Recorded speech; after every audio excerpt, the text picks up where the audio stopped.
Alright, here we go for our third vodcast on gravitational fields. So today we're going to look at Newton's law of gravity and gravitational field strength, these two things. So we've just got this wonderful picture of the movie Gravity here, perhaps an overrated movie, but a great picture anyway. So let's just quickly look at what we're going to cover from the study design point of view here. So I've got dot point 1.1.3 here and crossed out the irrelevant things here for this particular podcast. So we're going to investigate gravitational fields about a point mass with reference to the use of the inverse square law to determine the magnitude of the field. And then another dot point that we're going to be addressing is 1.2.3, and that will analyze the use of gravitational fields to accelerate mass, including these two formulas, so gravitational field and gravitational force concepts. So we're going to explain those things. There's a couple of parts of the dot point we won't be looking at today. So the first thing we're going to look at or address is what should the force due to gravity between two objects depend on? So we want to just try and build a bit of an intuitive idea of the formula that you're going to be using here, which is Newton's law of gravity. So what should the force due to gravity between two objects depend on? Well, I think that we can start to put together a bit of a picture if we imagine you, here's you on the Earth, and you, as you would know, there's a force due to gravity pulling down on you. So let's just say that we have this force coming down towards the Earth, and we'll use our normal convention of labeling forces here. So this is F on U, represent with a Y, by Earth. Now you know that there's a force due to gravity on you by the Earth. Let me just make that a little bit bigger for everybody involved. Oh, too big. Alright, so if we compare that force to, and you've all seen or heard of astronauts landing on the moon back in the 60s and that sort of a thing. So let's take you with your cool cap pointing backwards and make an exact copy of you, exactly the same person. But let's move you over to the moon.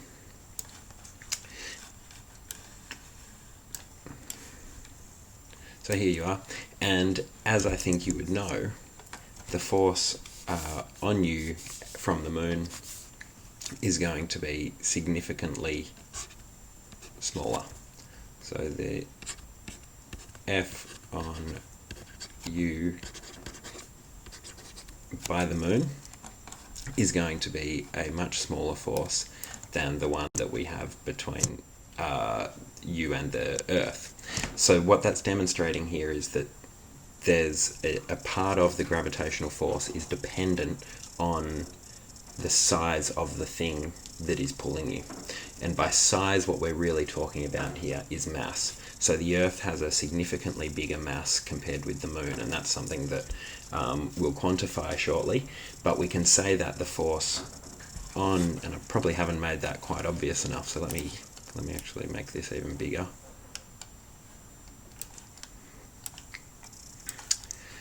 Just ripped your leg off there as well. I apologise for that. I'll try and put that back in place for you. But we've got, so this is a much bigger force on you by the Earth compared with the force on you by the moon, and that's to do with the mass. So I think that that's sort of an intuitive idea. But it's not only that is relevant here, because there's also the force or the aspect of the mass that's being pulled down itself. So just to try and make that idea pretty clear, if we look at, say you're taking a car and just lifting it. I don't know about you guys, but this is something that I certainly do very often.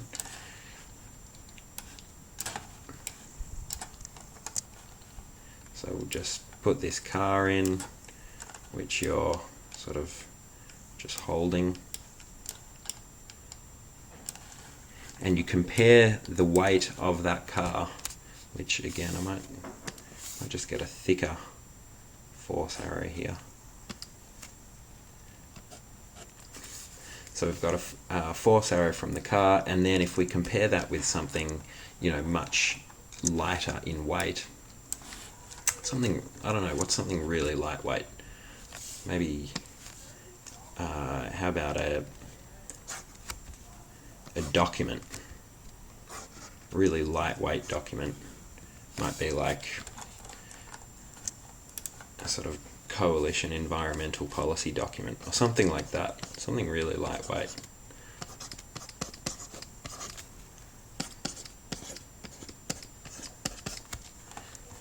And we know that the force due to gravity on that is going to be much smaller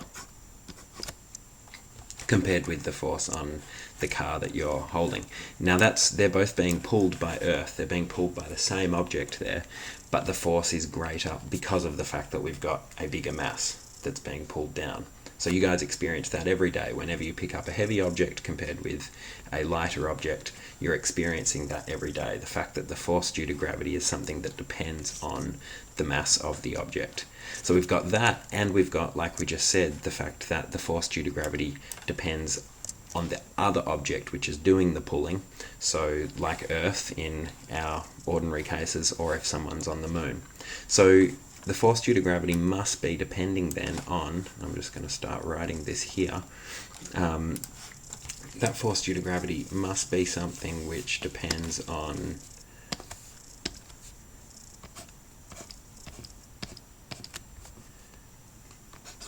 the mass of one of the objects. Let's say that's the, whether that's the Earth or the moon. Maybe I'll just annotate this. So this is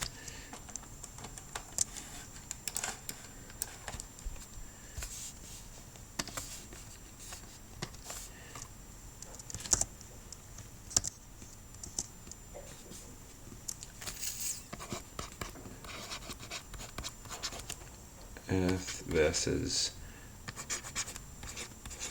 moon here, or we have our second object, which is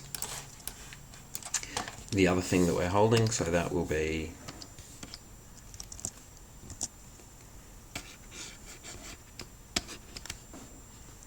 M2, let's say.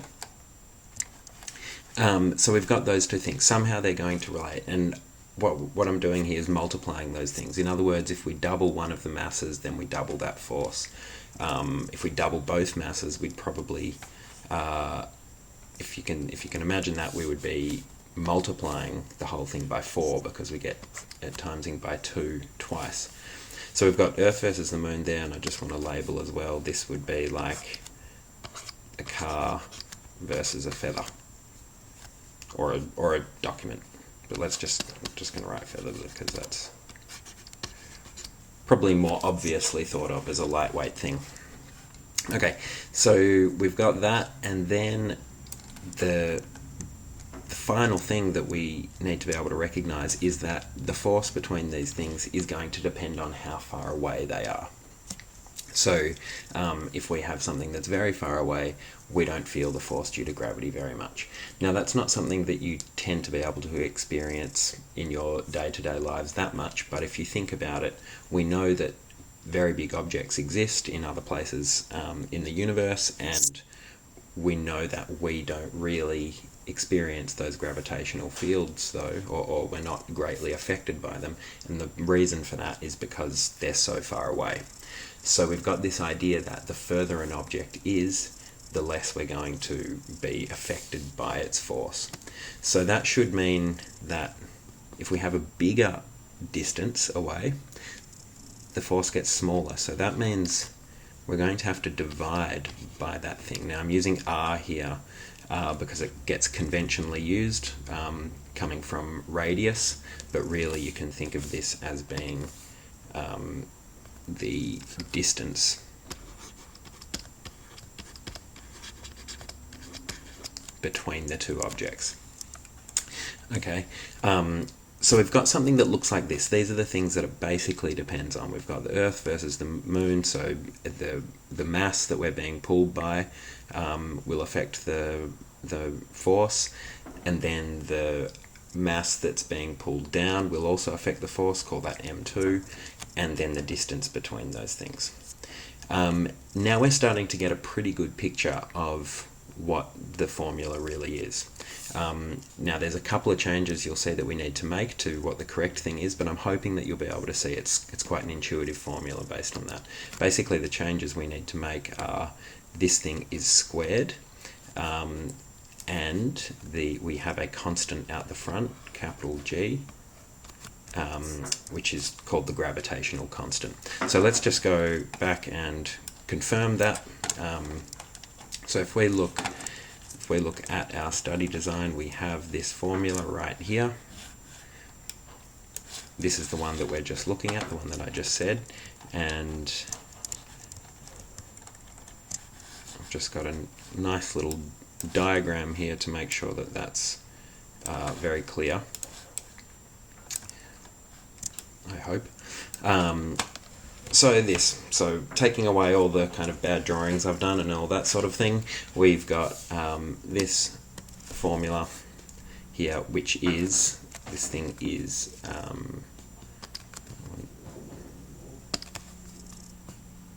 Newton's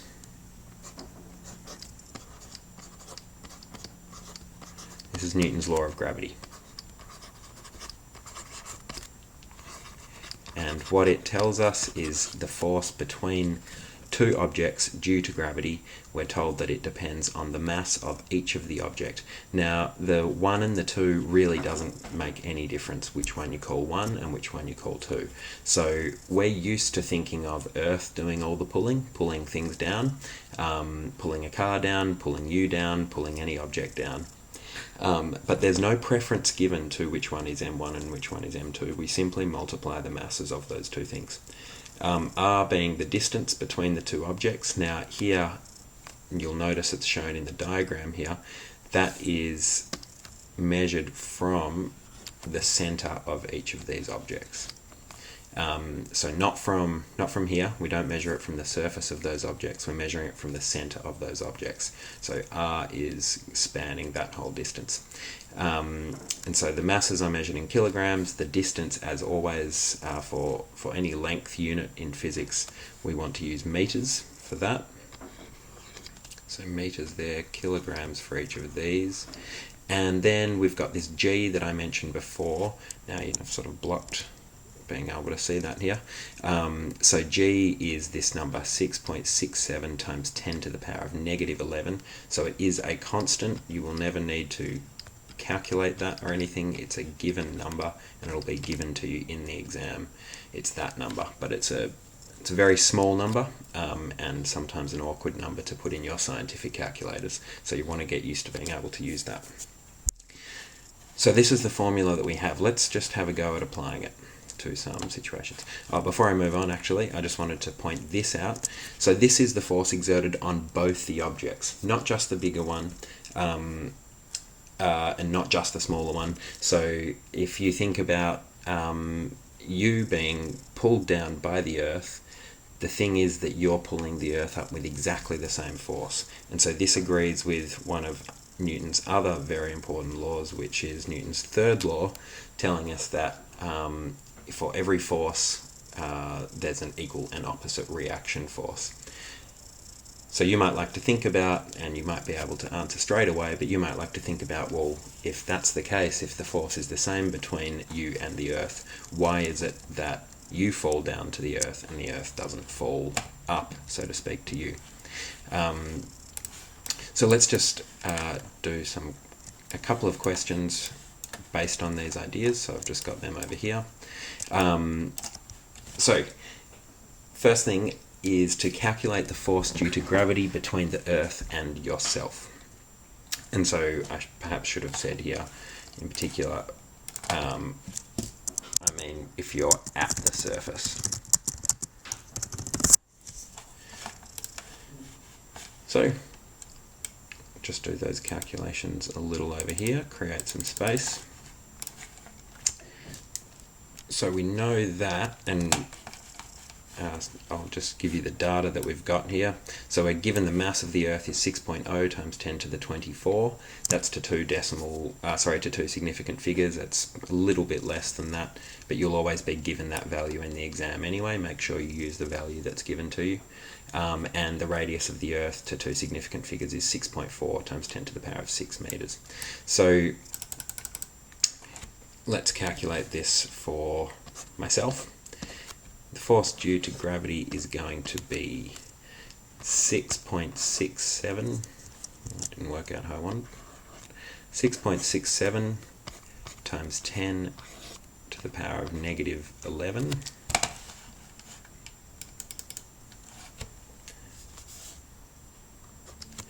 Times M1. Now M1, it really doesn't matter if we call that me or call that Earth. Let's call it me. So to two significant figures, my mass is 80 kilograms. And then we need the mass of the Earth, which is 6.0 times 10 to the power of 24 kilograms. And then all that needs to be divided by the distance between the two objects squared. Now the distance between the two objects, I'll just go over to look at that. The distance between me and the Earth, really what we're talking about is the distance between the center of mass for each. So in other words, between here and here, which is basically the radius of the Earth. Obviously, I don't know if you picked up on this the first time, but I've slightly drawn this person a little bigger than if it was a scale drawing. So if I was to draw that to scale, then my height would be pretty negligible compared with the radius of the Earth. So really the distance between our two objects is going to be just the radius of the Earth. So need to find where I am again. Here we are.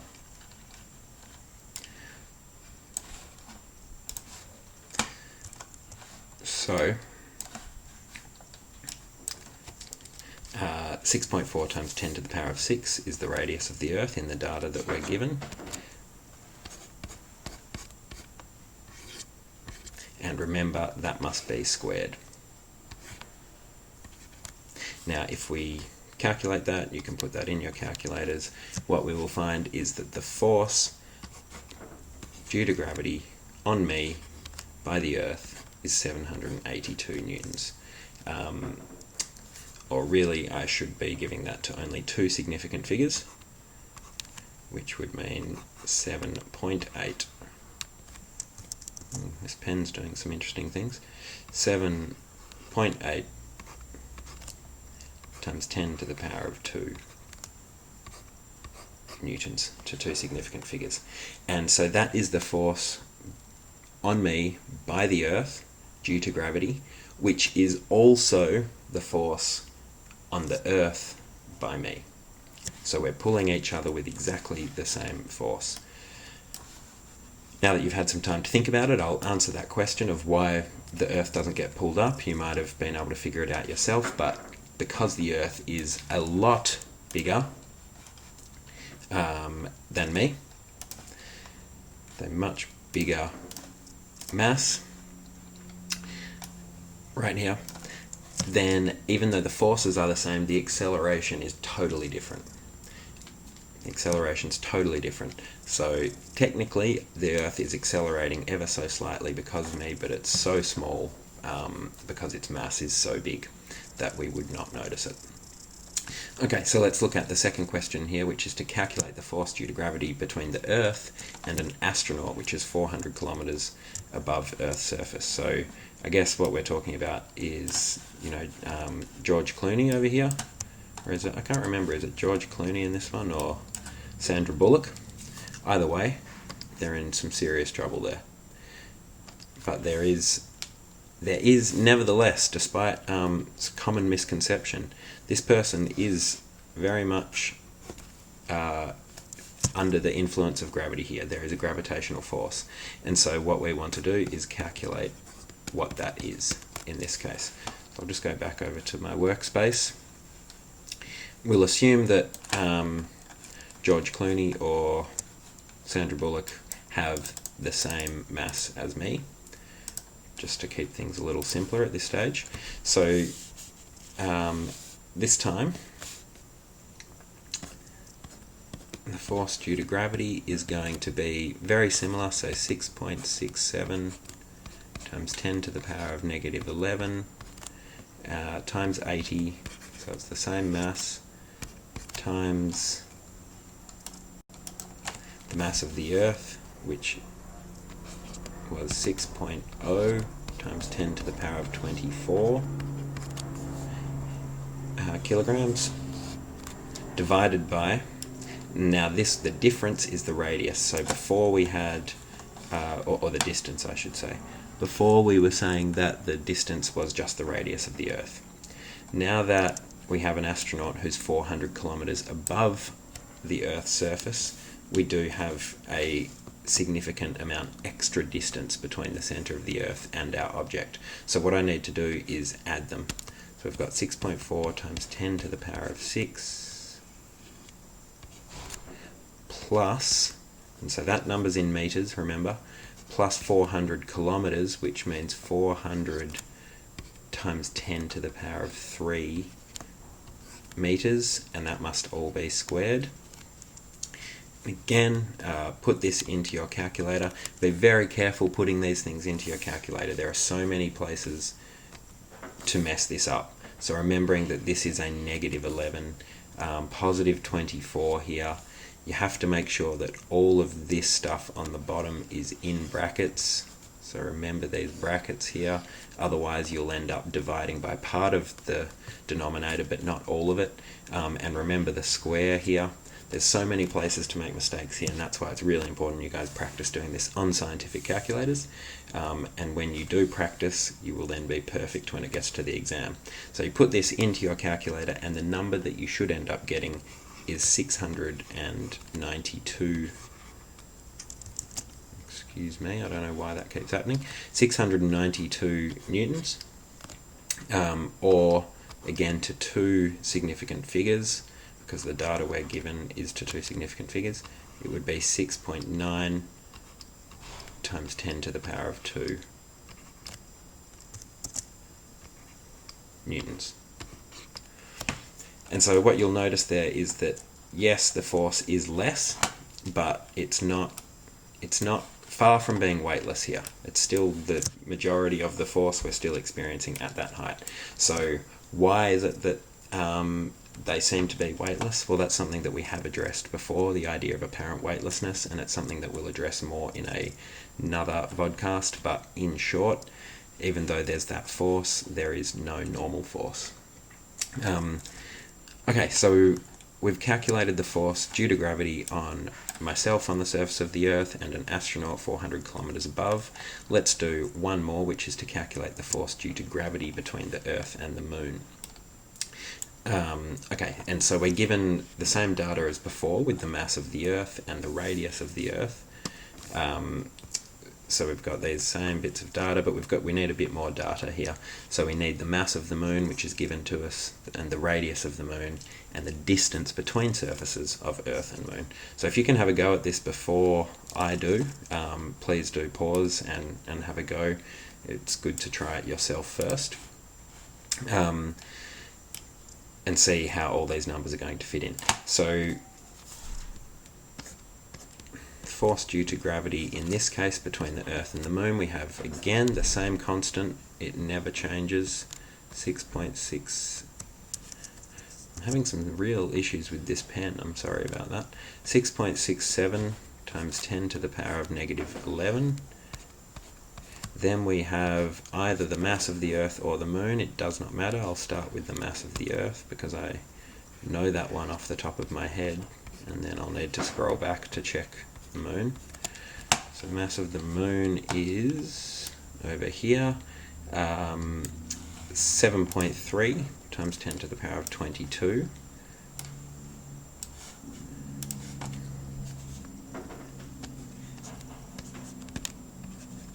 times 10 to the power of 22, and then we need to divide all of that by the distance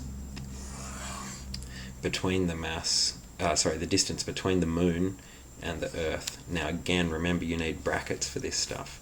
And we need to be very careful that our distance has to be between the centres of mass of these objects. So again, I think it's worth just visualising what I'm talking about here. So we need the distance between here, let me make that a bit thicker and clearer. We need the distance between here and the distance between here. Notice that that means we're including the radius of the Earth, we're including the radius of the Moon, and we're including the distance between the surfaces of those two things. We need all of that in our distance calculation. So the radius of the Earth is 6.4 times 10 to the power of 6, and then we need to add that to the radius of the Moon and to the distance between the surfaces. So let's put that in. 6.4 times 10 to the power of 6, so that's the radius of Earth, plus the radius of the Moon, which is 1.7 times 10 to the power of 6, I hope.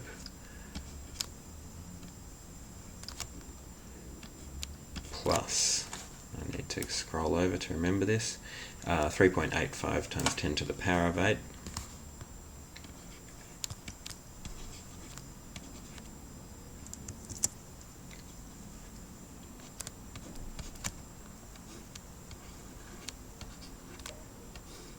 And that is all squared again, we have to remember that. And if you put all of that in your calculator, then you should be able to get an answer for that force, which is to 2 decimal places. You should get 1.9. Sorry, not 2 decimal places, 2 significant figures. 1.9 times 10 to the power of 20 newtons. That's a decent force. Okay, so we've applied that pretty well. So we've got to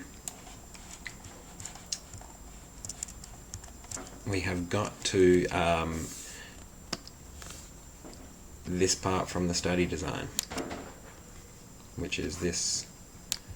We've done that. Now this bit is, I want to just show you, is really just the same thing, but thinking of it in a different way. So I'm just going to go back to the question of the astronaut compared with me.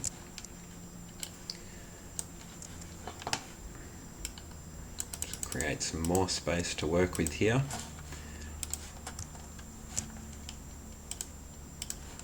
Okay, so we've got this idea that, well, I'm just going to start with the formula again.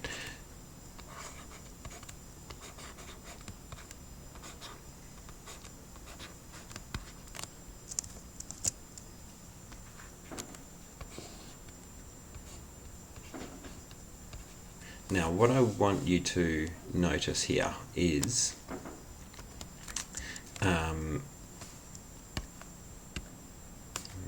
sorry, let me get something a little thicker, make it really clear. What I want you to notice is that if we're comparing the force due to gravity between the same two objects, but we're comparing it when one object is very far away and then at another point when it's closer, or vice versa, then the only thing that's changing here is the distance, this term. G is always fixed, it's always a constant. And if we're talking about the same two objects, so let's say the Earth and me, those things remain the same at any time. So we could just multiply all that out and it would become a number, some number. And so I'm just going to say, let me keep my conventions the same. I'm just going to return to black for this. So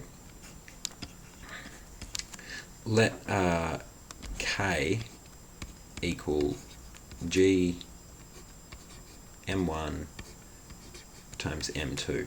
In other words, let's just use some letter to represent all of that stuff, because we know all of that stuff just multiplies to be a number, and it's a constant number if M1 and M2 are the same.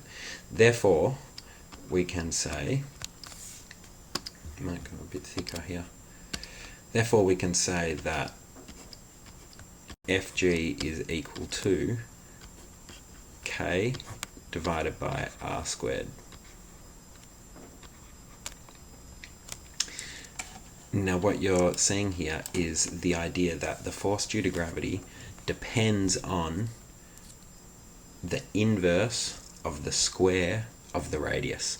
Now what I mean by inverse is that it's on the bottom of this, it's the denominator of this formula. So inverse because it's on the bottom, not on the top. And as you can see, the radius is a square term, so it's the inverse squared. And there are lots of relationships like this in physics where one thing will depend on the inverse of the square of the distance or some other value, and we call these inverse square laws. So this is an inverse square law. Now it just helps us to see it that way because it can simplify things for us. Remembering that K is always the same, I'm going to rewrite some of this for us.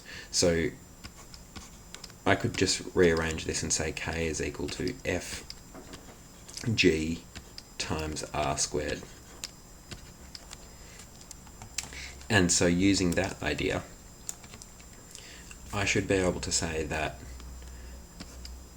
Fg at, let's just say 1, so the force due to gravity at some position, times the distance squared between the two objects at that position, that should be equal to K.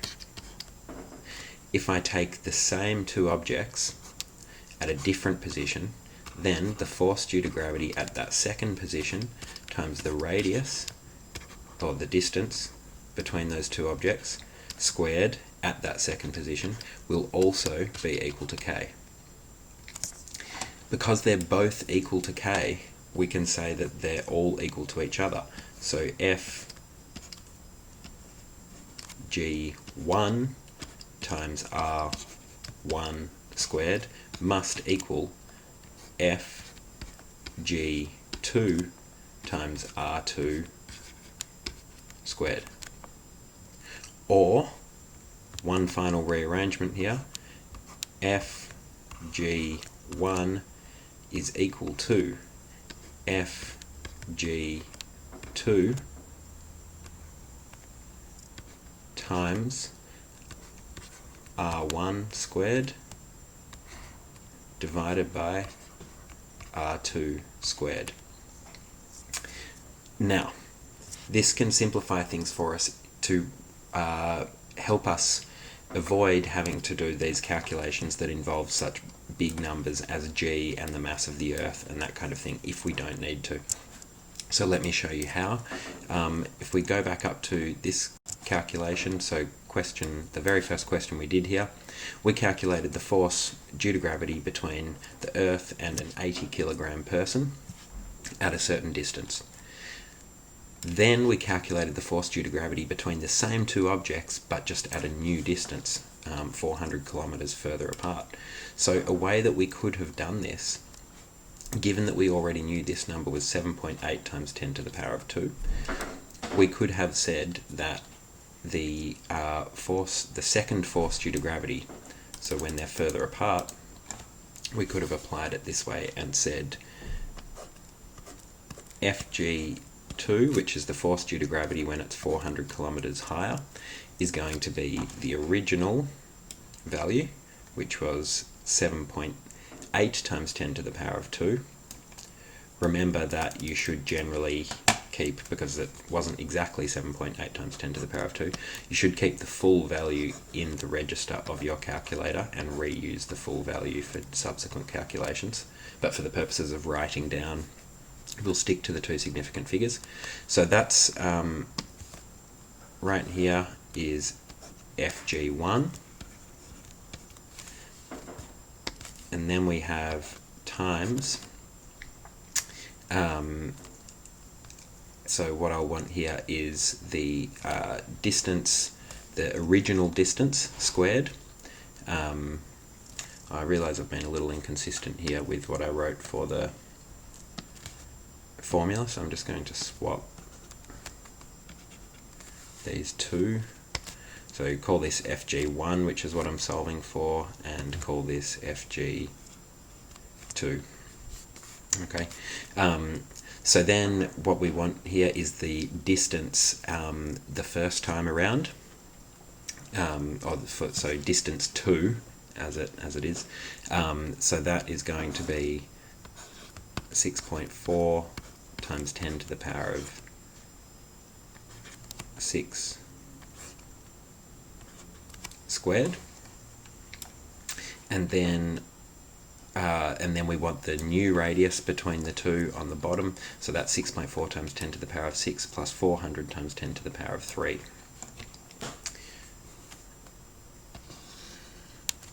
So on the bottom we have 6.4 times 10 to the power of 6 plus 400 times 10 to the power of 3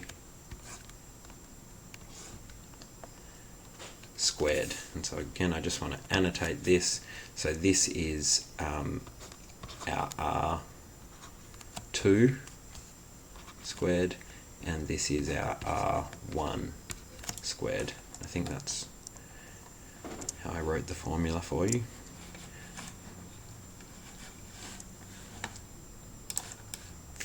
So FG1 equals FG2 times R2 squared, sorry.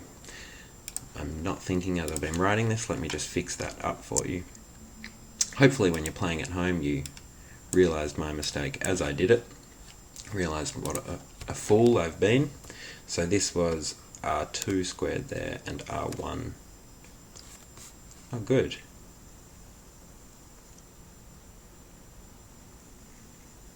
Well, let's just sit and enjoy while this happens.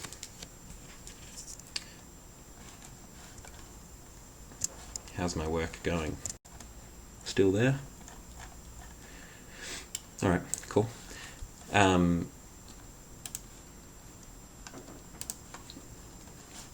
Thanks, OneNote. That was fun. Okay, so I've lost what I had here. Get that back. Okay. So this was R2 and this was R1. So I'm sorry about that mistake that occurred. Hopefully that makes sense. You're able to follow that derivation to get there, and then you can see that this is what we have applied in this formula, and if you put that into your calculator you should find that you get exactly the same value we got the first time round, which was 6.9 times 10 to the power of 2 newtons.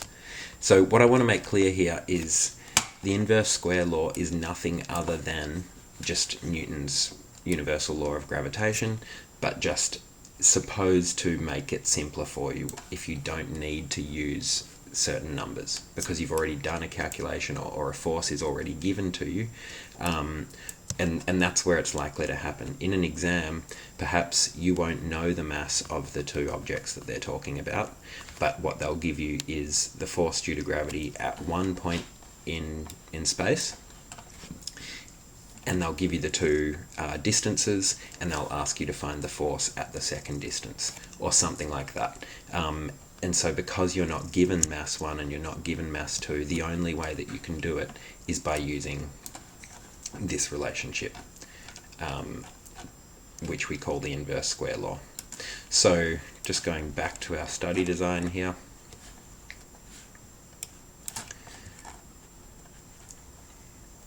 That is this one. which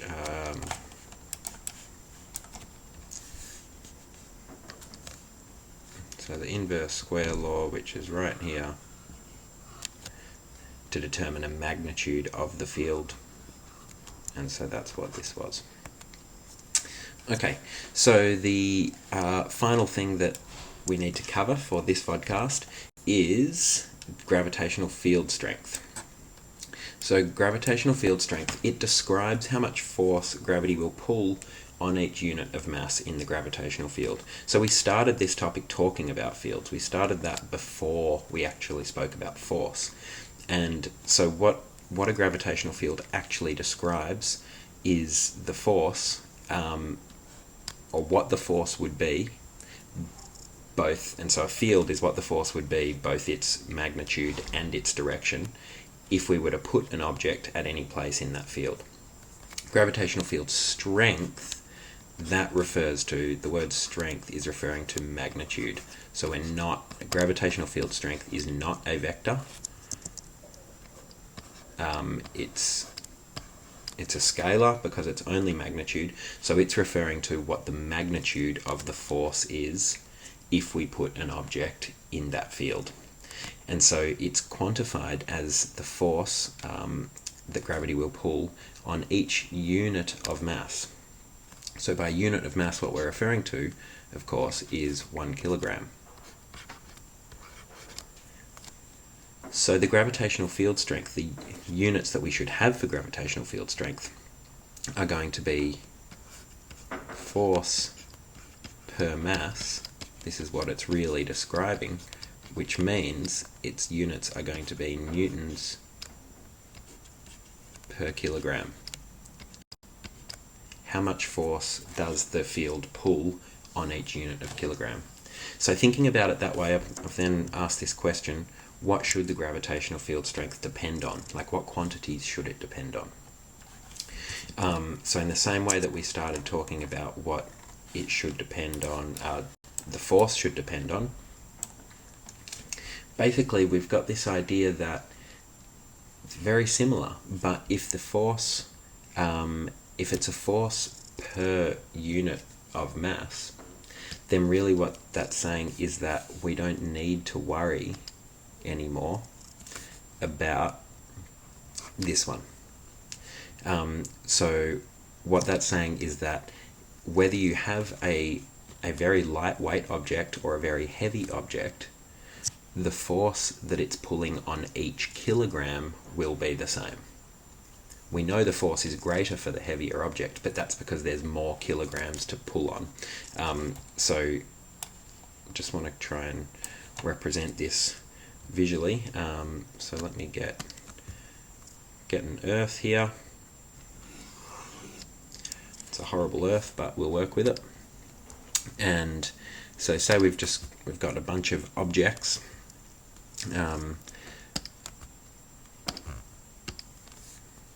Now, if we have an object here, there will be a certain force pulled down on that object. And let's just imagine that that object is 1 kilogram. Now the idea is,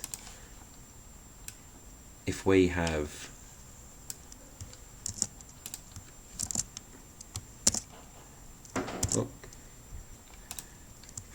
two of them, so let's put them next to each other, then they're going, of course, we've got double the force. We've got double the force on those things because there's 2 kilograms. So, and let's just imagine, let's keep the numbers simple. Let's just say that this force represents 1 newton. Then because we've got 2 of these, it'll be 2 newtons. And we could go 3, we could go 4, a million. The idea is, yes, the force will get bigger, but the gravitational field strength, which tells us how many how many newtons per kilogram, that is staying the same. There's always 1 newton for every kilogram that we have. And so the way we should be able to think about it then is, it will still depend on one of the masses, but not both masses, and it will depend on the distance between them. because as we know when we looked at fields, fields get weaker as we get further away from the source. So what we get out of that then is this.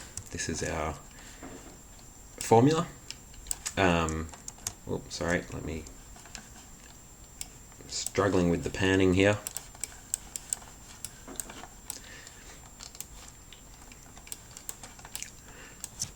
And we'll see that this is the case. Acceleration due to gravity is the same as the gravitational field strength. So you'll notice here that we would have had the only difference between this, which is the gravitational field strength, and the force due to gravity is, so the force due to gravity would be Fg, is that we would have a second mass here.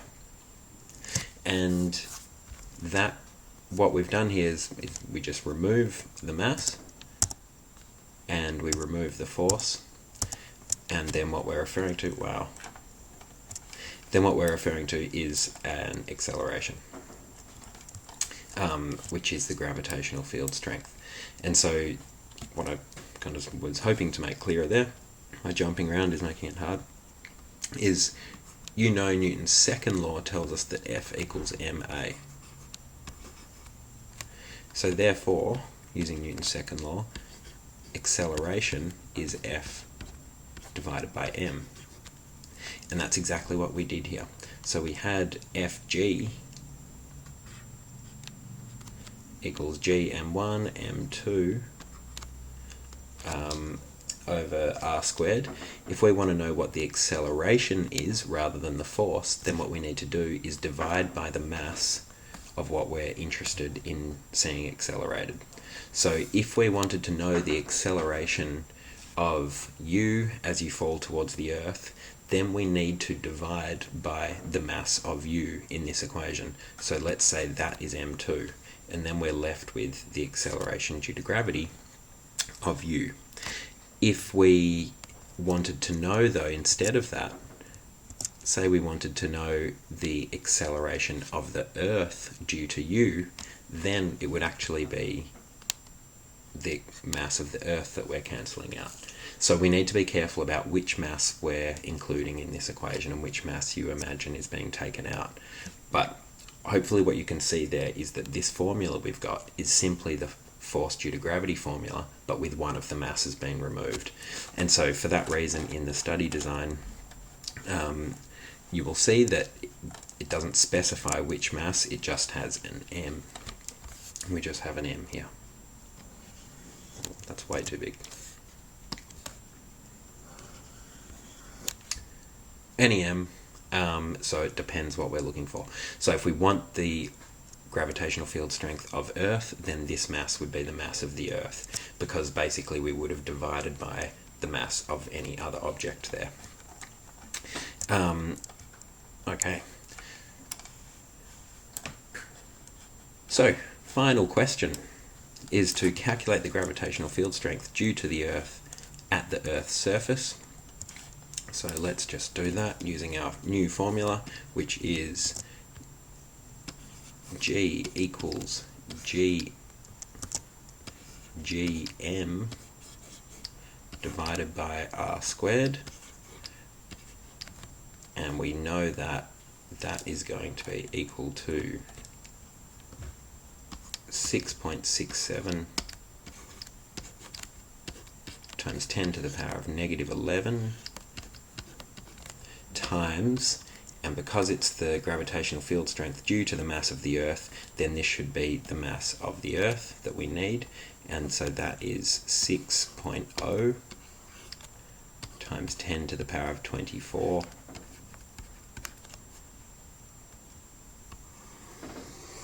divided by, if we want the at the Earth's surface, then again we need the radius of the Earth, which is 6.4 times 10 to the power of 6, and that will all be squared. And so you might be able to guess what this is going to be. The gravitational field strength at the Earth's surface given that gravitational field strength is the same thing as acceleration due to gravity, we would expect that to two significant figures we get this magic number. And the units are newtons per kilogram. Given that we're thinking of it as a gravitational field strength, it makes sense to talk about it as newtons per kilogram. However, if you want to do the work, you can see that newtons per kilogram actually means exactly the same thing as meters per second squared.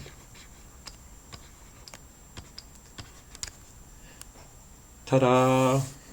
You have derived, using your new formulas,